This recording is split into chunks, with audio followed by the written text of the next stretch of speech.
Welcome back to Practical Christian Living with me, Pastor Jacinta Mugure Upudo. And we've been sharing on man's three dimension, and we've talked about the spirit, soul, and body. And already we've said that the spirit is perfect, created in the image and in the likeness of God.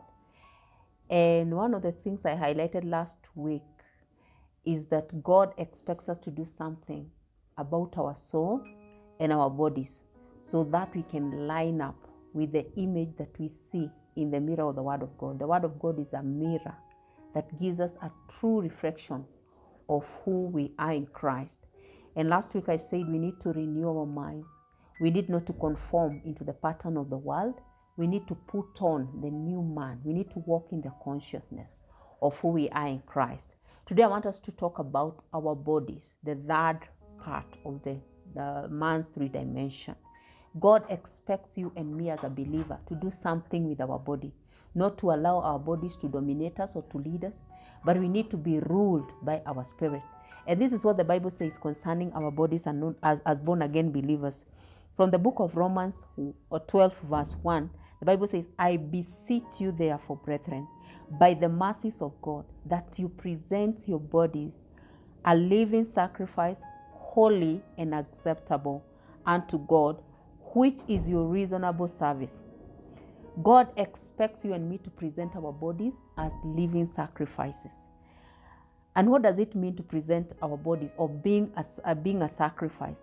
Being a sacrifice implies sacrifice. It implies inconvenience. It implies pain. It implies denial.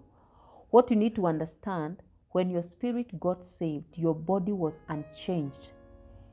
And it will take effort for your body to follow what your spirit wants to do. And listen, your body is always at war with your spirit.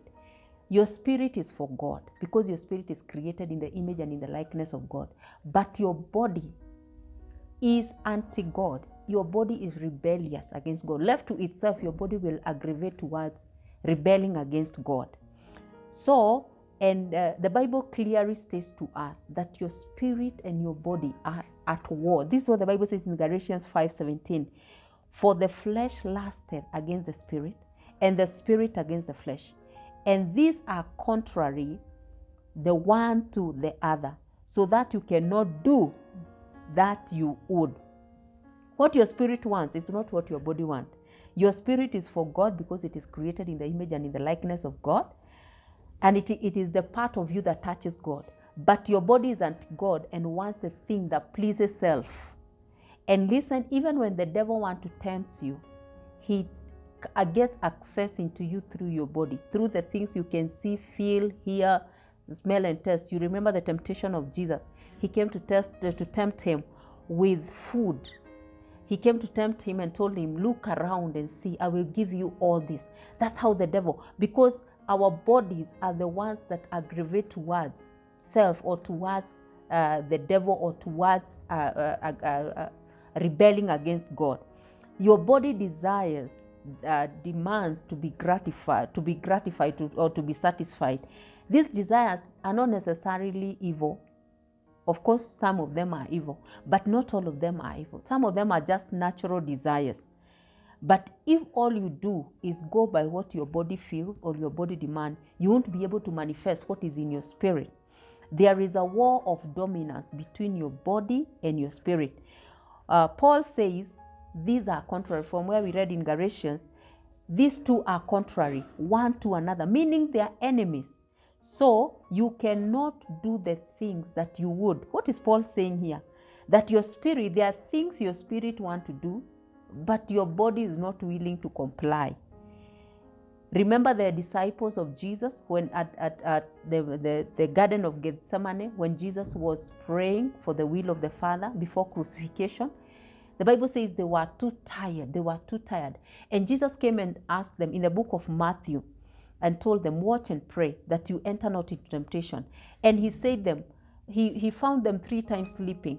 And he told them, the spirit indeed is willing, but the flesh is weak.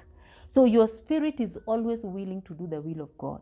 Your spirit wants to go to church. Your spirit wants to pray. Your spirit wants to love people. Your spirit wants to forgive Your spirit wants to be peaceful with others. But listen, your body is always weak. And your body will not go according to the word of God or according to the Spirit of God voluntarily.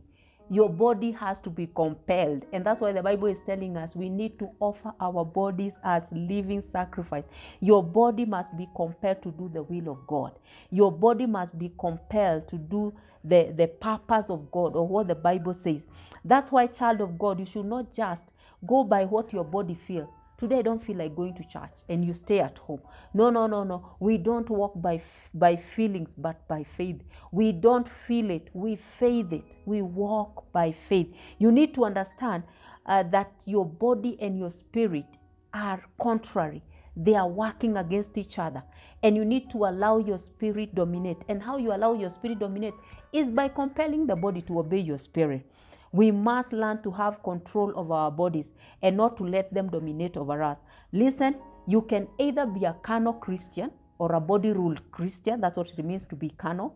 Or a spirit-ruled Christian. It all depends on which one you allow to have dominance over you. This is what 1 Corinthians 9 verse 27 says. This is Paul speaking, a very profound scripture. I want you to listen carefully and hear this. But I keep under my body, and I bring it into subjection, lest that by any means, when I have preached to others, I myself should be a castaway. This shows us it is a deliberate effort. You cannot just be spirit-ruled just like that. It will take effort. And that's why Paul said, I keep under my body. I bring it to subjection.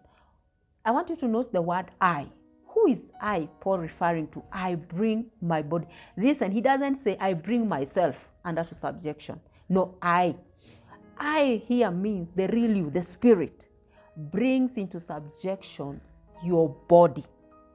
The inside man must be able to bring your body into subjection. Bring it to subjection to obeying God, to loving God, to doing the will of God, to loving people, to forgiving people. We don't let our bodies dominate us. We don't let our bodies rule us. We rule our bodies. The inward man is to rule the body. Listen to what Matthew 16 verse 24 says. Then Jesus said unto his disciples, if any man will come after me, let him deny himself and take up his cross and follow me. Denying yourself is a way of saying, I don't go by what I hear, feel, or taste, but by what I believe. Listen, by talking about denying, it's talking about sacrifice. It's talking about, I'm not talking necessarily about hating your body or defaming yourself or bringing yourself down. I'm not talking about despising yourself or putting yourself down. No, I'm talking about giving in to the Spirit, allowing the Spirit of God dominate you. You don't just, for example, you don't just sleep with any man because you feel like it. You don't just sleep with any woman because you feel like it. You don't just flutter with girls in your office or wherever it is because you feel like it, because it is the trend. No. You bring your body into subjection. You don't do what your body necessarily want or feel. You do what the Word of God says. And there from where we read in the book of Matthew, it talks about taking up your cross is simply obeying God. Your body must be trained to obey God. I say from the beginning, your body left to itself will rebel against God. It must be trained. It must be trained to obey God, allowing the Word of God to have absolute authority over your life. If it is in the Word, that's what you need to follow. That's what you need to go for. But if it is not in the Word, you need to reject it and say no to it. That's what it means to offer your body as a living sacrifice and denying yourself. And you know what?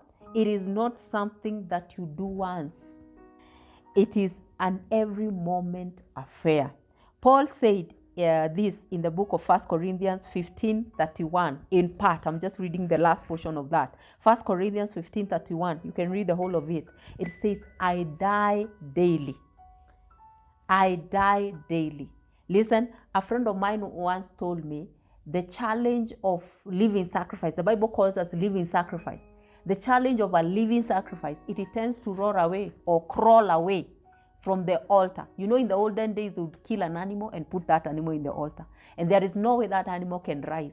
But right now, God is calling us, calling our bodies, offering our bodies as living sacrifice. And most likely your body, because it is painful, it is inconvenience, your body will want to crawl away. And you must learn to subject your body daily. It is something you do every day. When you wake up in the morning and you feel like not praying, you must compel your body to do that, what your spirit wants. If, for example, you wake up in the morning, it's a Sunday morning, and you don't feel like going to church, you don't go by feeling. No. You rise up in the spirit. If you wake up in the morning and you're feeling unjoyful, unhappy, you don't go quarreling everybody and hating on everybody and cursing everybody or being moody the whole day and nobody knows what is wrong with you. No, you don't allow your body to dominate you. You let the joy of God flow. You must tell your body, you will rejoice. The Bible says, Paul speaking to the Philippians, rejoice in the Lord. And again, I say rejoice. And Paul was saying this while he were in prison.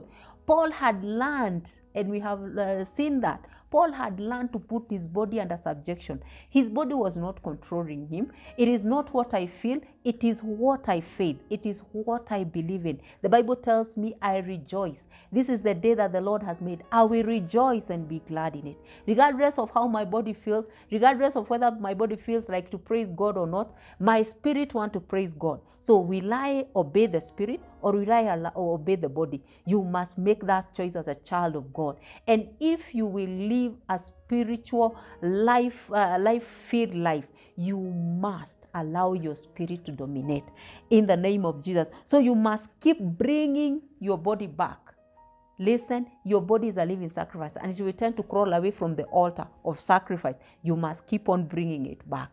Tell it you will obey God. You will do the will of God. You will fulfill the purpose of God. You will give your tithes. You will give your offering. You will go to church. You will love that person. You will forgive that person. Yes, they hurt you, but Jesus said we forgive as he has forgiven us. Jesus forgave you before you even said sorry. You need to learn that and forgive people before even they apologize. That is what God wants. That is what putting your body into subjection means. You must keep reminding your body the spirit is in charge. You must do that until you begin thinking what the word says, you begin acting what the word says, and you begin saying what the word says. I hope that episode has blessed you in that video, and I pray that God will richly reward you even as you share and recommend this video to someone. I hope to see you again next week. God bless you and enjoy the rest of the day.